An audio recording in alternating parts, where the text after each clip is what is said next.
3 شكاوي من كهرباء ضد مرتضى. إيه؟ انتوا اتهرجوا؟ ده لا مؤاخذه كل ده يمسحوه بتاع ويرموه في التواليت. انت عبيط يالا هو دبل. انت بتروج لحاجات هم عم بيعملوها عشان يرفع الشكوى بتاعت الوقت.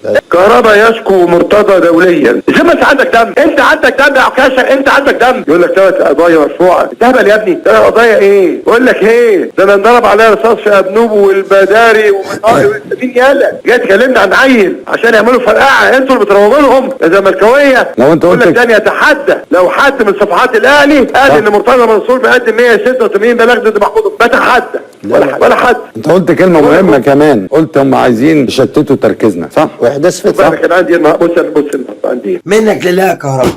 اوف كهرباء حطوا صح اللي هو الجول، خلاهم ماشيين عمال يكلموا نفسهم. صياحكوا طرب. ارجوكوا اسمعوا اللي هقوله ده بقوه. لا الاهلي هيفضل كده، ولا كهرباء هيفضل يلعب بالاهلي في الاهلي، ولا سيف الحريف هيفضل حريف. 3 هم زي ال3 التانيين. 1 الاهلي مش هيفضل يلعب كده. كهرباء مش هيكمل. كهرباء ان شاء الله يوم 2 فبراير ينقطع الفولت. 3 شريف مش مكمل كده. محدش هيعرف يعمل.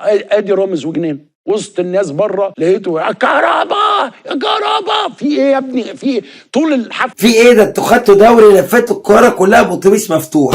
اتقل بس ناخد الدوري ده وستروا ما لم تسمعوا عنه من قبل باذن الله.